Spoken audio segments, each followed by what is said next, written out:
pertanyaannya jemaah sekalian, kenapa Nabi SAW sampai sangat keras melarang menjadikan kuburan sebagai tempat ibadah? Karena itu adalah pintu kesyirikan. Itu adalah pintu syirik. Dan apa yang dikhawatirkan oleh Rasulullah SAW benar-benar terjadi, dan kita hari ini membuktikannya, yaitu ketika kuburan sudah dikeramatkan. Jemaah sekalian, ketahuilah, tidak ada sedikit pun dalam ajaran Islam yang namanya kuburan keramat. Kita mau buka Al-Quran dari awal sampai akhir, tidak ada kuburan keramat. Kita buka semua buku hadis Nabi SAW, tidak ada kuburan keramat. Kita buka buku imam yang 4, Abu Hanifah, Malik, Syafi'i, dan Ahmad, tidak ada kuburan keramat. Yang ada malah sebaliknya, para ulama tersebut melarang kita mengagungkan kuburan secara berlebih-lebihan. Kuburan seorang muslim harus kita muliakan, tapi jangan berlebih-lebihan.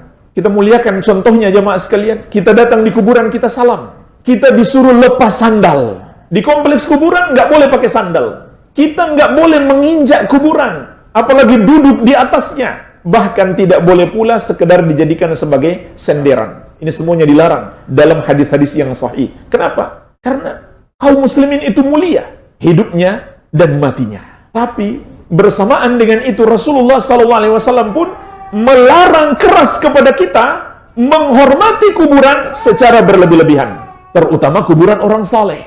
Karena jemaah sekalian, orang soleh itu di hati manusia ada tempat khusus, dan itu fitrah. Orang yang beriman mesti mencintai orang soleh. Tapi setan bisa memanfaatkan ini untuk menyesatkan manusia. Kapan itu terjadi? Kalau kita sudah berlebih-lebihan. Oleh karena itu, agar kita tidak berlebih-lebihan dan agar kita tidak terjerumus dalam syirik, Rasulullah SAW melarang keras kita jadikan kuburan sebagai tempat ibadah. Maka jemaah sekalian, bagaimana lagi kalau orang yang datang itu bukan sekedar menjadikan kuburan sebagai tempat ibadah, tapi malah beribadah kepada kuburan itu.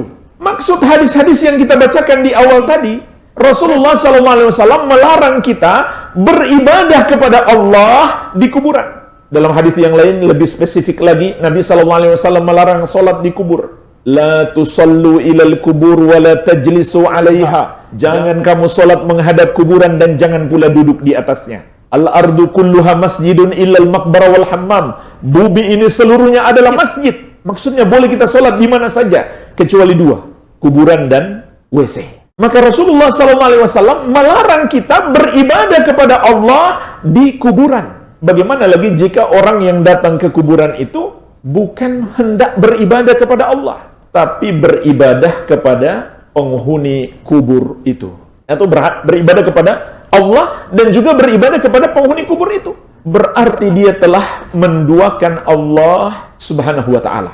Maka jemaah sekalian, ingatlah hadis-hadis yang mulia ini. Rasulullah SAW melarang keras kita beribadah di kuburan karena khawatir kita terjerumus dalam dosa syirik. Dan apa yang dikhawatirkan Rasulullah SAW itu betul-betul terjadi hari ini, yaitu dengan adanya keyakinan ada kuburan-kuburan keramat, ada makam-makam keramat. Maka pertama, keyakinan ini tidak ada dalil sedikit pun. Ini termasuk ajaran baru dalam agama.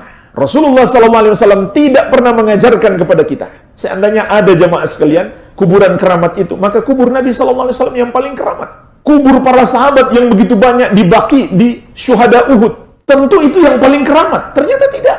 Nggak ada dituliskan di buku-buku para ulama salaf dahulu. Buku-buku Abu Hanifah, Malik, Syafi'i, dan Ahmad. Datanglah ke kuburan Baqi. Itu adalah kuburan keramat. Karena kuburannya sahabat. Orang-orang yang sudah dijamin masuk surga. Semua orang jemaah sekalian yang hari ini kita anggap wali, kita tidak boleh memastikan mereka masuk surga. Kenapa? Nggak ada dalil yang memastikan mereka masuk surga. Kita hanya boleh berharap-harap cemas. Semoga mereka penghuni surga. Beda dengan para sahabat Nabi Muhammad SAW. Allah sudah pastikan mereka akan masuk surga. Dan ulama Islam, ulama ahli sunnati wal jamaah seluruhnya sepakat. Para sahabat adalah wali-wali Allah yang paling tinggi kedudukannya. Tapi tidak seorang pun ulama dari kalangan sahabat maupun tabi'in, maupun tabi'ut tabi'in, maupun imam yang 4 menyerukan umat Islam untuk mengeramatkan kuburan para sahabat tidak ada. Entah datang dari mana. Yang jelas, golongan yang paling getol mengagungkan kuburan adalah golongan Syiah. Kuburan Al-Husain bin Ali bin Abi Thalib radhiyallahu anhuma itu mereka agung-agungkan sekarang di Karbala di Irak. Walaupun para ahli sejarah masih beda pendapat beliau dikuburkan di mana. Ada yang mengatakan beliau dikembalikan ke kota Madinah, dikuburkan di Madinah, dan ada yang berpendapat yang lain. Tapi orang Syiah mengklaim kuburnya di Karbala di Irak, dan mereka betul-betul mengagungkan kuburannya sampai mereka buat sebagai tempat untuk tawaf, untuk mencari berkah, untuk berdoa kepada beliau, dan bahkan mereka punya keyakinan sekali berziarah ke kubur Al-Husain lebih afdal daripada 9 kali haji. Dan mereka meyakini tanah di kuburannya adalah obat untuk segala penyakit.